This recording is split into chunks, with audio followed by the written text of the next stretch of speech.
bijouterie Panso mividy volamena, mivarotra sy manamboatra firavaka volafotsy sy volamena, sahaza ho an'ny rehetra. Manatona ao amin'ny Galerie 9 Tsaralalàna, box 8 na building complexe Ampiflo. Aza matahotra, vetivety ireo tasio dia afaka. Alona fotsiny, tsy mila mikosika be intsony. Tena mora madio ny lamba, manitra sady tsy manimba tanana ny vovon-tsavony S23. Matezatol manolotra anao ireo entana azo antoka sy mora indrindra ho aminy. Tôle ondulé, galvabac, tuile siam amin'ny loko sy rehefa izay itiavanao azy. Matezatol ho amin'ny fanorenana maharitra sy mateza amin'ny vidiny tena mirary. 20 taona mihoatra ve ianao? Maniry ianao vaksiny miaro amin'ny coronavirus? Aza misalasala azy. Manatona avy hatrany ireo toerana voatokana anaovana vaksiny any amin'ny faritra sy distrika misy anao na mbola tsy nisoratra anarana azy. Mitondra kara-panondro, tongava fa tombotsoanao sy ny ankohonanao ary ny manodidina anao ny fahavitanao vaksiny. Vaksiny mahomby sy azo antoka ny ampiasaina eto amin'ny firenetsika. Glisse. Découvrez les nouveaux soins capillaires adaptés à vos besoins. La qualité professionnelle pour vous. Schwarzkopf. Madio lalandava miaraka amin'ny Lark. Cool.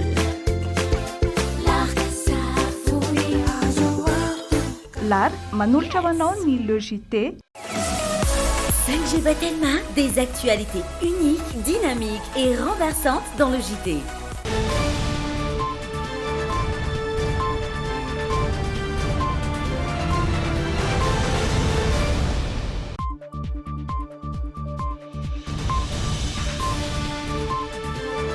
Alarobia 10 Desambra 2024 miarahaba tompolasy tompoko vavy tonga soa indray eto amin'ny fampahalalam-baovao eto amin'ny fahitalavitra Dreamin. Asaina ampanajana ianao anaraka izany hatramin'ny farany. Ireto avy ary ireo lohatenim-baovao. Nanda ireo porofo tsy nahazoana alalana avy amin'ny Paul Rafanoarana nandritra ny fotoam-pitsarana azy androany. Andro fahavalo androany, itoeram-pitsy ny fotoam-pitsarana anaovan'ireo mpisolo vava atsisika na plaidoyer. Mitaky hatrany fitovian'izony samy mpiasa eo anivon'ny ministera, ireo mpandraharaha miasa eo anivon'ny ministeran'ny fahasalamam-bahoaka araka ny taritra nataon'izy ireo androany. Mpiasa 5,000 hetsy amin'ny 9 sy 2 hetsy ihany no anatin'ny asa manara-drafitra eto amintsika eo amin'ny sehatra famokarana lamba. Notoroana lalana ahafahana miditra amin'ny sehatra manaraka rafitra ireo mpisehatra atrikasa ny arana tamin'ny OIT. Olona manodidina ny 70 no dimandry tany Haïti taoriana fipoahana fiarabe mitondra solika iray. Nirohitra naka solika ireo nanatry maso rehefa avy nivadika ilay fiarabe. Minitra vitsy taorian'izay no nirefitra ity farany.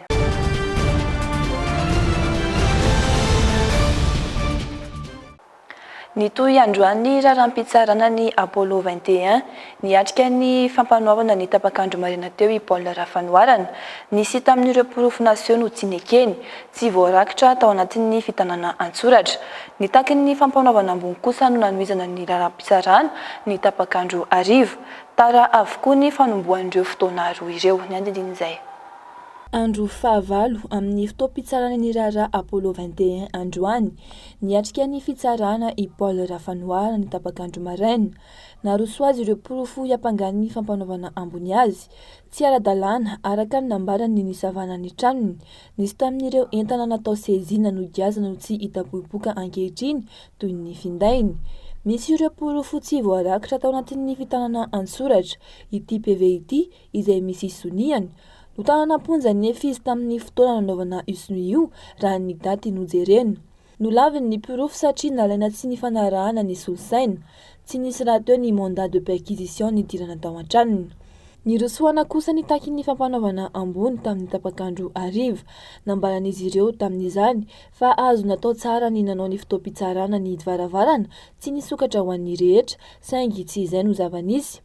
Nasesin'izy ireo naseho ireo porofo entina andetehana hatrany any Paul Rafanoarana. Manao ny adisisika hatramin'ny rampitso ireo mpisolo vava 20 an'ireo olona voaroa 20 amin'ity raharaha ity. Tsara mariana fa tarany fanombohan'ny fotoam-pitsarana ny tapan'ny maraina teo raha tokony hanomboka tamin'ny 9 ora tamin'ny 12 ora vao nanomboka toy izany ihany koa ny tapakandro arivo raha tokony nanomboka tamin'ny 2 ora tolakandro tsy nanomboka kosa raha tsy tamin'ny 3 ora sy 20. Isan'ireo napetraka anjorom-bala ny mpandraran'ny fahasalamana nandritra ny vanim-potoana ny atrenan'ny COVID-19. Ny fanesesy ny fitarainana nataon'izy ireo an'ny fitakiana ny fitovianjon'ny samy mpiasa. Androany nanao tatitra ny asa taona 2024 ny mpandraharaha miasa eo amin'ny ministeran'ny fahasalamam-bahoaka. Mbola nisongadina tao anatin'izay ny fitakiana ny fitovianjon'ny samy mpiasa eo anivon'ny ministera. Rina Fanirsosi Anjara Kotondraina. Nisongadina nandritra ny fotoam-piasana taona 2024 ny fitakiana sy fitovianjo misy eo amin'ny mpiasan'ny ministeran'ny fahasalamana. Mazana no tsy tafiditra isitraka ny tombontsoa iraisan'ny mpiasan'ny fahasalamana ireo mpandraharaha ny fahasalamana indrindra tamin'ny vanim-potoana ny atrehanan'ny COVID-19. Isan'ny miatrika mivantana ny valana aretina ihany koa an'izy ireo raha ny nambarany. Ny virus tompoko tsy manavaka profession. Ny olombela rehetra dia exposé avokoa. Ary raha misy réquisition au niveau ny fahasalamam-bahoaka ao anatin'izany mpandraharaha. Itsika fotsiny dia afaka maminavina hoe ohatrany ahoana izany risque zany raha eo anivon'izany mpandraharaha zany. Azo antsika hoe mpiasa mpandraharaha ireo gardien izay mandray amin'ny olona rehetrarehetra alohan'ny hidirana ao amin'ny hôpitaly.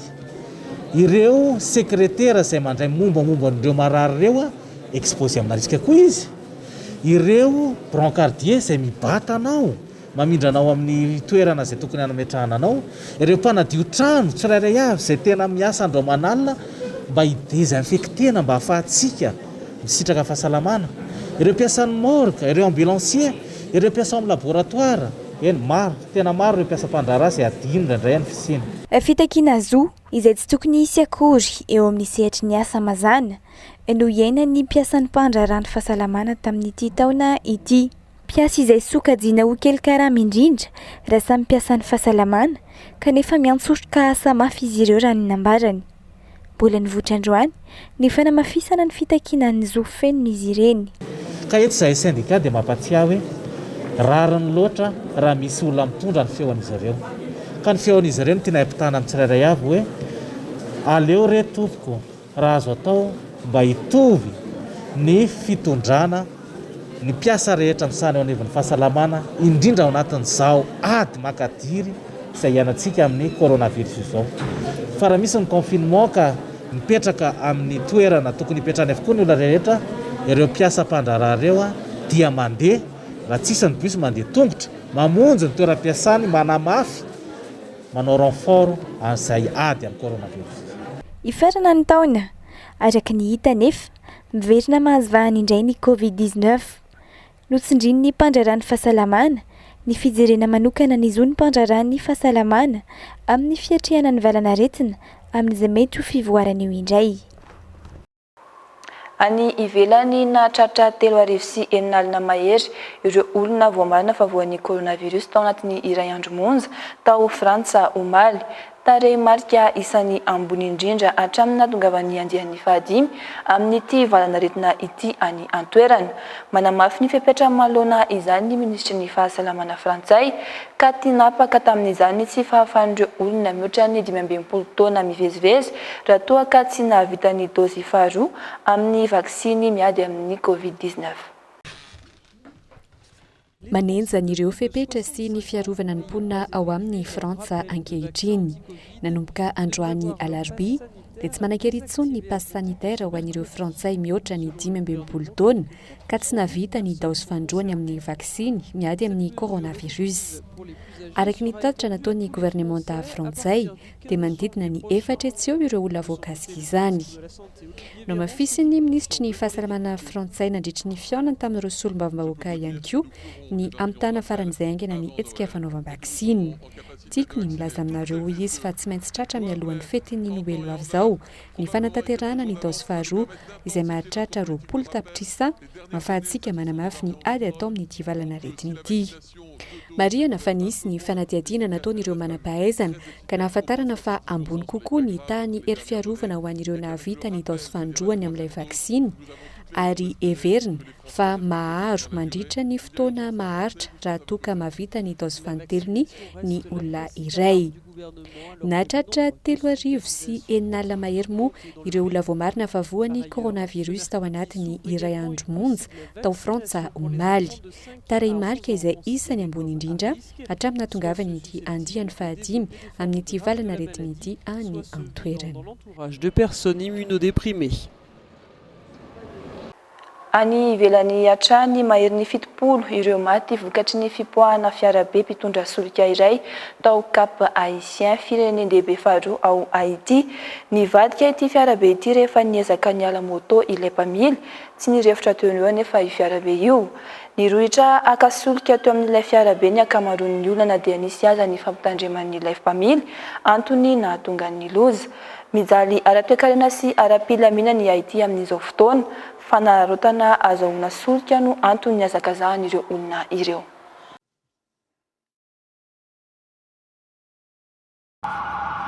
Dimy amby 70 ireo nodimandry noho ny fipohan'ilay fiarabe nitondra solika teto Cap Haïtien Haïti. Maro ireo naratra ary manodidina ny 20 eo ireo trano fonenana gila firehitra. Araka ny lefitry ny ben'ny tanàna ao an-toerana, niezaka niala moto ilay mpamily no tsy nahafehy familiana ka niafara tamin'ny fivadian'ny fiara. Manasaotra ny fikarakarana ireo niarambona ankehitriny, tsy maharaka ireo toeram-pitsaboana, misy amin'izy ireo no tsy manana ny hoentomanana ahafahana mitsabo ny fahamaizana.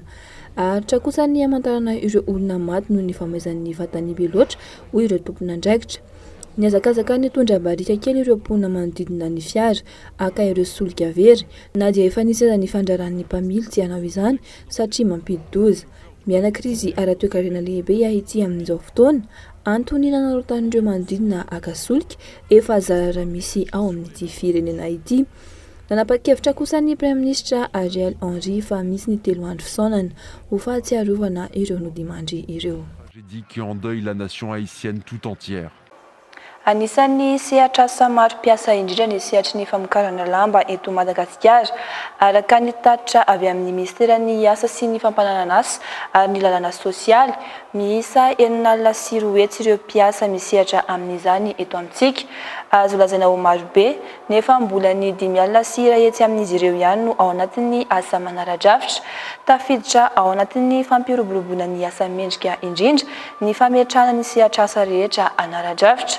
Niatrika atrikasa ahafahana mantanteraka izany ireo mpisehatra eo anivon'ny famokarana lamba androany no tontosana niaraka tamin'ny OIT. Mitohatra ny fanamafisana ny fampiroboroboana ny asa mendrika eto Madagasikara tafiditra ao anatin'izany indrindra ny fampihenana na fanafoanana tanteraka ny asa tsy manara-drafitra.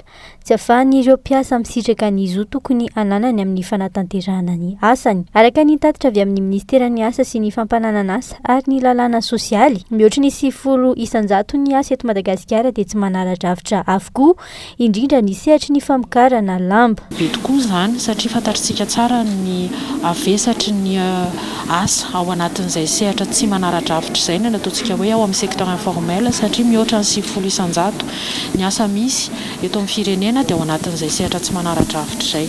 Misy asa maro be zany ao anatin'io chaîne d'approvisionnement textile io tafiditra ao anatin'izay sehatra manara-drafitra izay ary miezaka foana mametraka an'izay hoe asa mendrika ny vondreny orinasa ireny. Piasa manodidina ny 9 alina sy 10 hetsy no misehatra ao anatin'izany famokarana lamba izany eto Madagasikara. Mbola ny 5 sy 1 hetsy amin'ireo ihany anefa no manara-drafitra. Vinany OIT sy ireo mpiara-miasa aminy ny anafoana izany satria betsaka ny vesatra sedrain'ireo mpiasa ao anatin'izany asa tsy manara-drafitra izany. Eo ampijerena vahaolana miaraka indrindra izy ireo amin'izao fotoana izao ahafahana manatanteraka izany. Voalazako teo tamin'ny tao anatin'ny famokafana nyity atrikasa ity dia ny chaîne d'approvisionnement textile dia mampiasa olona maro be eto amintsika eo amin'ny 260 000 emplois no ateraky io chaîne d'approvisionnement textile io ary 105 000 ao anatin'ny secteur informel na ny ataontsika hoe sehatra manara-drafitra. Dia izay zany no hojerena eto hoe ahoana ny fomba hiatrehana ny hoavy mba hahafahana mametraka ny asa mendrika hatrany ao anatin'ireny sehatra ny coton sy ny androany natao ny akanjo atrika asa ireny. niarahany OIT sy ny ministera ny asa ary ny fampananana asa sy ny lalàna sosialy miaraka amin'ny sendika ny mpiasa sy ireo solotena ny mpisehatra eo anivon'ny famokarana lamba ahafahana miady hevitra mitady vahaolana ary indrindra ny ahafahana mametraka hatrany ny asa mendrika eo anivony ity sehatra ny famokarana lamba ity.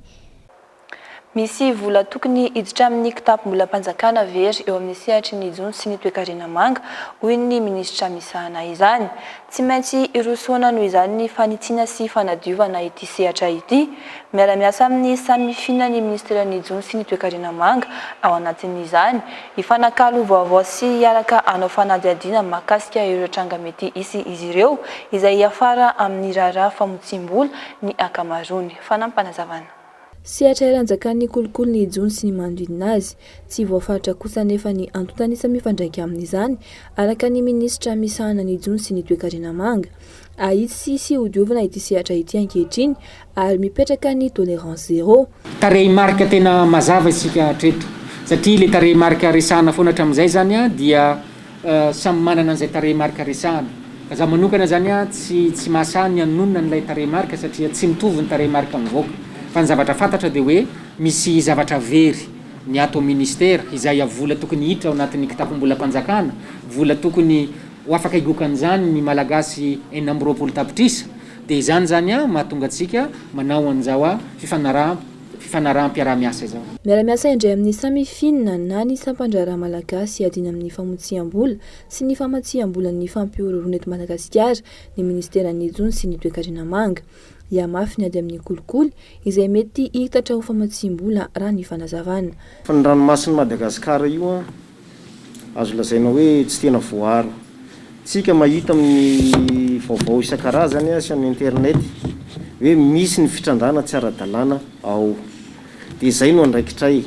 Fa raha misy fitrandana tsy ara-dalàna zany ao dia hodiovina ny vokatra izay zavatra zay. Zay ny tena andraikitray samy finina ao anatin'le izy. Ilay attractivité-ny secteur. Raha misy vola maloto na olona manao fitrandana tsy ara-dalàna dia simba ilay fifaninanana dia vitsy ny mpampiasa vola mety hitrandraka amin'ilay tsy ara-dalàna hanatsara ny ekonomintsika. Dia izay koa fisorohana an'izay fahitana an'izay le fiaraha-miasa eto. Iny ary misy olona société maloto ohatra avy any firenena anankiray laza fampiasa vola eto dia tokony hita zany hitan'ny samy finina lazaina ny ministera hoe iny tsy madio iny olona iny dia tokony misy karazana fanaraha-maso anaovana anazy manokana. Ny famotsiana ny vola mivoaka na azo avy amin'ilay fitrandrana tsy ara-dalàna tena andraikitray feno. Zay nefa ilay hoe fifanankalozana aminay sy ministera milaza zareo ty misy olona tratra ohatra nanao fitrandrana tsy ara-dalàna dia anjaranay samy finina amin'izay no mitrandraka reo nakaiza daholo ny vokatra zay ary sao dia tsy voasambana izy nanao ny fefa ela be dia tadiavinay hatrany ivelany ihany mety efa vokatry ny fandikan-dalàna nataony. Manoloana ny fanaraha-masony arenan-dranomasina manambara ny ministry ny Jony sy ny toe-karena manga fa mila mihetsika ihany koa ny eo amin'ny sehatra iraisam-pirenena indrindra amin'ny fanenjehana ireo jiolain-tsambo minia mandrika amin'ny fahadra-masony Madagasikara.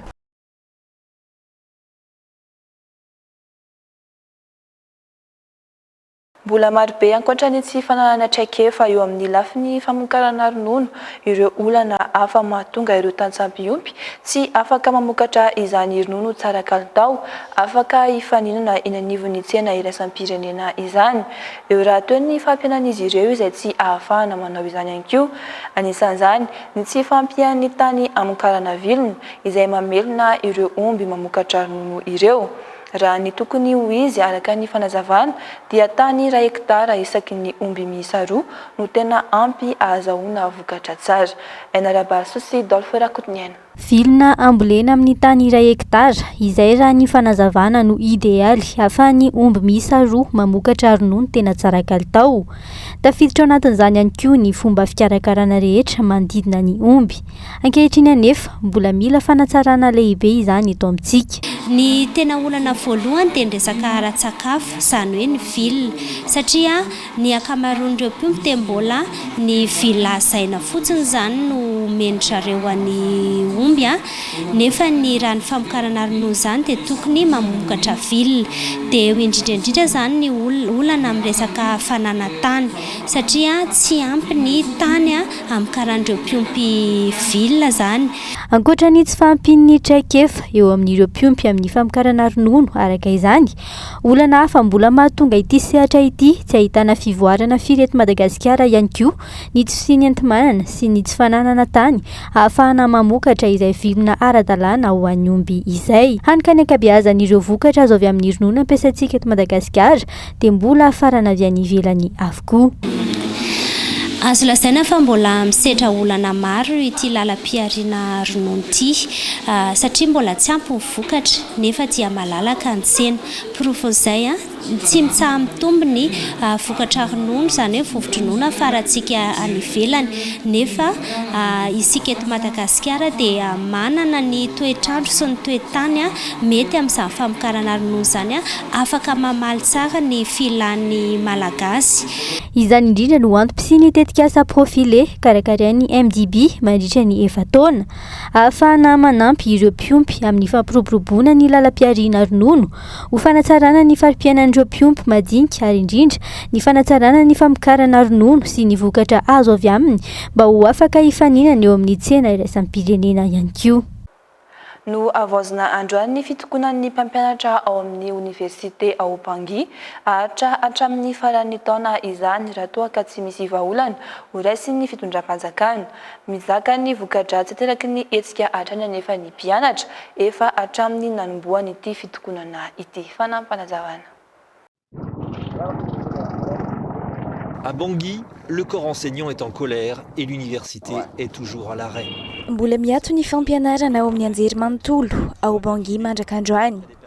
Intelo misesy izay naharitra 7 andro hatrany izao no nisy fitokonan'ny mpampianatra tao amin'io sekoly io. Androany no avaozina ho 120 andro izany. Izany hoe aharitra hatramin'ny faran'ny taona 120 Isy akondratsy maro eo amin'ny sehatra ny fampianarana izao fitokonan'ny mpanabe izao hoy ny filoha lefitry ny anjerimanontolo ao Bangui. Betsaka ireo lesona voadingana sy lasa tsy zarizary noho ity hetsika fitokonana ity. Raha toa ka tsy misy ny fandraisana ndraikitra eo amin'ny fitondram-panjakana sy ny sendikan'ny mpampianatra dia ahina ny taran'izao hetsika izao hatramin'ny taona ho avy saingy lasa sorona hatrany ny mpianatra manoloana ny zava-misy. Raha tsy ahivana fampisondrotan-karama ny mpampianatra sy ireo fitsipiky ny asa no antony nampiantony fampianarana atao amin'ity anjerimanontolo tany ivelany ity. Tsy hiverina amin'ny laoniny mihitsy ny fampianarana raha toa ka tsy mivaly ny fitakiana hoy ireo mpanabe. Amin'izao akatoky ny fetin'ny Noely sy faran'ny taona izao dia maro ireo entana sy vokatra hitanao etsy amin'ny magazay Jiffy Andraharo. Ankoatran'ny kilalao an'ny ankizy dia hitanao karazana haingon-trano isan-karazany koa ao amin'ny Jiffy. Mariana fa mahazo tombon-dahany manokana ireo mpiantsena izay manana carte de fidélité. Arahintsika ato ny tionana tsara ny dokavarotra ity ny andindiny makasika izay. Jiffy, des idées de génie, des magasins iray lehibe eto Andraharo. Araka izay teny filamatra entiny izay dia ahitana karazan'entana maro ato izay natao indrindra hanamora sy hampiavaka ny andavanandronao. Dia arak'izay anaran'izay dia feno idée de génie ato anatiny. Ina moa ilay hoe idée de génie? Dia aloha entana rehetrarehetra momba ny tokantrano dia hita atao anatiny avokoa na ny zavatra atao an-dakozia na zavatra atao amin'ny efitrano na atao eny an-tokotany izay hoentina manamora ny fiainan'ny olona andavanandro zany dia hita atao aminay avokoa. Dia idée de génie ihany koa izy satria miavaka amin'ny andavanandro ny entana hita ao anatiny. Misy karazana entana ataonay moa izy hoe produit malin, article malin, izany hoe tena hoe manatsotra ny fiainana raha ohatra ka hoe sahirana ohatra ianao manao découpe amin'ny resaka ao an-dakozia dia manana karazana article izay manatsotra an'izay zavatra ataonao an-dakozia izay. Amin'izao akatoky ny fetin'ny Noely sy ny faran'ny taona izao dia maro ireo entana sy vokatra hitanao ato amin'ny magazay Jiffy Andraharo. Ohatra amin'izany ny kilalao an'ankizy maro isafidianana. Ahitanao karazana haingon-trano sy kojakoja maro samihafa ihany koa ato amin'ny Jiffy. ankoatra ny kalitaon'ny entana dia tombony ho anao izay miantsena ato amin'ny jify ny hiavaka amin'ny rehetra satria dia ato amin'ny jify irery ihany no ahitanao ireo karazan'entana tsy mbola fahita eny rehetra eny. Ato aminay moa antsoina mandritra an'izao période izao hoe boutique de Noël mihitsy satria ahitana an'izay rehetrarehetra mety ho ilaina ao anatin'izany fety izany ao ny mahakasika ny décoration izay miavaka dia miavaka tsy mahazatra afaka hitanareo ato anatin'ny magasin misy an'ireo karazana luminaire afaka atao ohatra ny tokotany mba mitovy amin'ireny any amin'ny hitantsika amin'ny télé ihany ihany koa ny aty amin'ny tokantrano aty Madagasikara. Misokatra ny alatsinainy hatramin'ny sabotsy amin'ny 7 ora maraina hatramin'ny 9 ora sasany hariva ny magasin Jify. Ny alahady kosa manomboka amin'ny 7 ora maraina hatramin'ny 2 ora folakandro. Eto Andraharo akaiky ny Sodima no ahitantsika ny magasin Jify. Ato aminay moa zany dia misy fianam-bidy mandavataona. Isan'andro rehefa makato amin'ny Jify anao dia misy entana en promotion foana. Ny fomba ahafahana mahazo an'izay tolotra promotion ato amin'ny Jify izay dia misy an'ilay antsoina hoe carte VIP. Io carte io zany ity izy ity club VIP zany hoe tafiditra ao anatin'ny club ianao rehefa ohatra ka miditra membre ny io club io. Mazana no iaran'ny fanavakavahana ny zaza sy manavaky laninany noho izy ireny manana endrika tsy sahala amin'ny rehetra. Ho fisorohana izany indrindra no antom-pisian'ny opération Smile izay mampisitraka fitsaboana maimaim-poana ho an'ireny sokajin'olona ireny.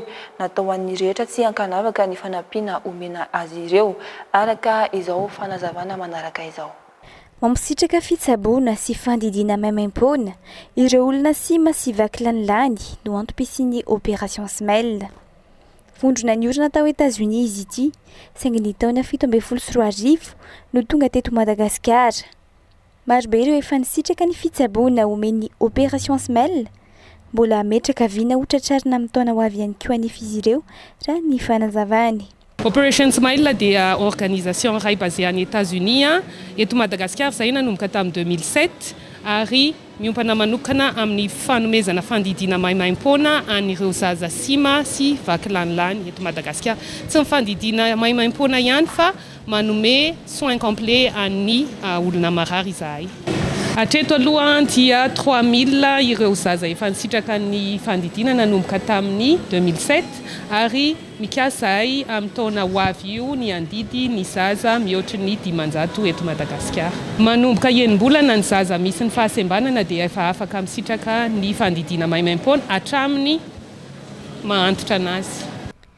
Araka izao hita amin'ny sary izao, mahazo endrika tsara tahaka ny rehetra ihany ilay zaza sy manavaky lanilany rehefa nahazo fitsaboana mifanaraka amin'ny toe-batany.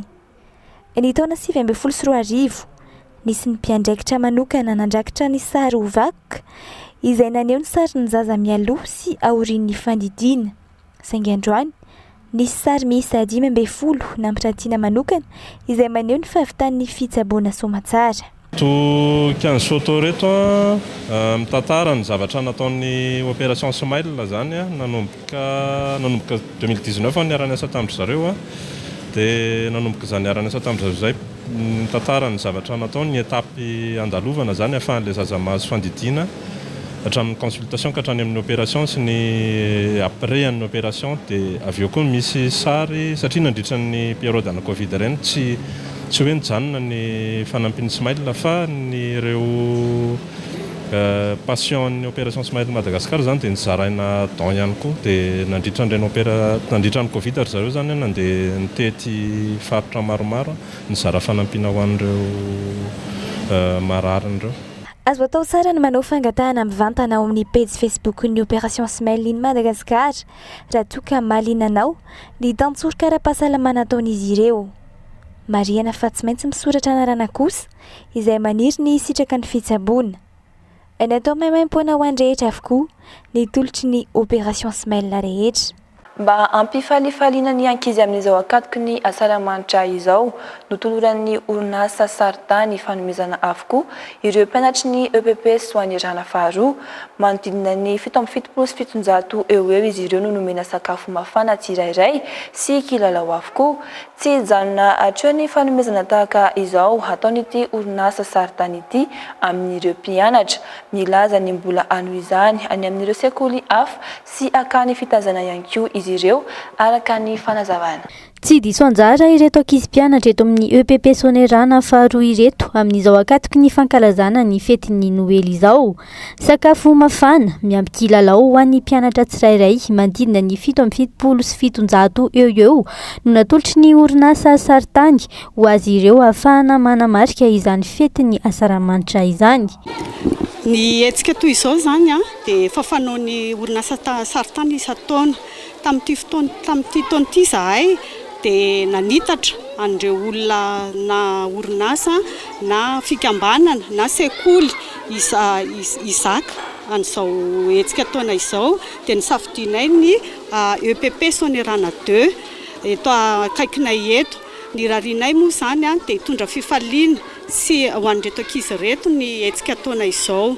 Maniratra ny tohizan'ny fiaramiasa tahaka izao ny talentssekoly eto amin'ity EPP ity ary nakasitraka ny orinasa Saritany manampy sy mampifaly ny ankizy. Ohatra indrindra ny sosiete Saritany izahay tamin'ny atsiarovana anay amin'izao ankatoky ny asaramanitra izao. Orinasa malagasy misehatra amin'ny topografia numerika ary mampiasa ny teknôlôjia avo lenta sy raitra ny Saritany araka ny fanazavana. Saritany moa zany dia orinasa malagasy misehatra amin'ny resaka topografia numerika dia mampiasa ny teknôlôjia avo lenta sy raitra dia misehatra eto Madagasikara sy any ivelany ihany koa. Tsy hijanona hatreo fa mbola hitohany amin'ny sekoly hafa sy ireny ankany fitaizana ankizy isan-karazany ireny ny fanomezana fanampiana toy izao ataon'ny orinasa Saritany izao. Raha ny nambaran'izy ireo dia tsy hitsahatra intsony mihitsy izany. Izao isika dia anaraka ny vinany mety toetry ny andro any Rampitso alakamisy fa 12 Desambra.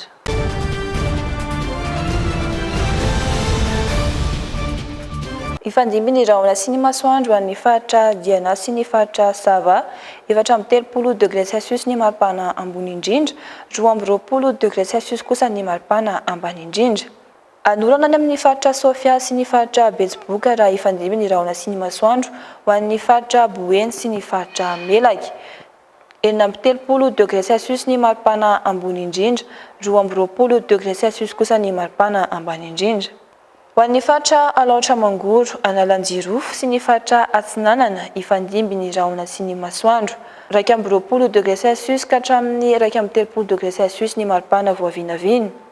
Ho an'ny faritra Bongolava sy ny faritra Itasy ho avy ny orana raha ho maloka ny andro ho an'ny faritra Analamanga sy ny faritra Vakinakaratra 30 degré Celsius ny maripana ambony indrindra 30 degré Celsius kosa ny maripana ambany indrindra. Ho an'ny faritra Vadivavy sy ny faritra Fitovinany ary ny faritra Atsimo Atsinanana ifandimby ny rahona sy ny masoandro raha ho avy ny orana ho an'ny faritra Amoron'Mania, Matsiatrambony sy ny faritra Iorombe 20 degré Celsius ny maripana ambony indrindra 20 degré Celsius kosa ny maripana ambany indrindra.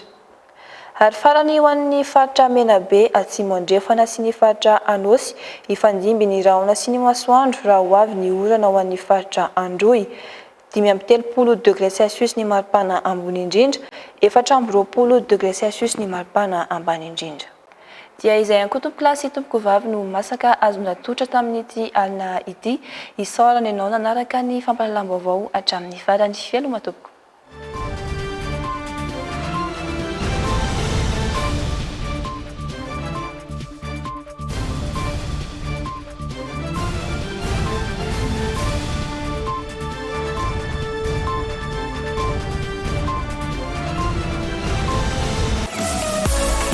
Battelma, des actualités uniques, dynamiques et renversantes dans le JT.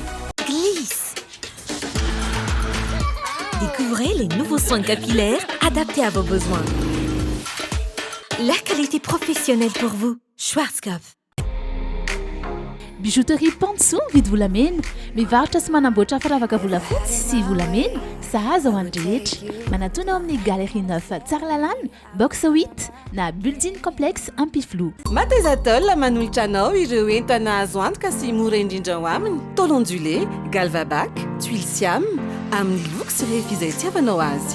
Matezatol ho amin'ny fanorenana maharitra sy mateza amin'ny vidiny tena mirary. Aza matahotra, vetivety ireo tasy dia afaka alona fotsiny, tsy mila mikosika be intsony, tena mora madio ny lamba, manitra sady tsy manimba tanana ny vovon-tsavony S23. 20 taonany mihoatra ve ianao maniry ianao vaksiny miaro amin'ny coronavirus aza misalasala azy manatona avy hatrany ireo toerana voatokana anaovana vaksiny any amin'ny faritra sy distrika misy ianao na mbola tsy nisoratra anarana azy mitondra kara-panondro tongava fa tombontsoanao sy ny ankohonanao ary ny manodidina anao ny fahavitanao vaksiny mahomby sy azo antoka ny ampiasaina eto amin'ny firenena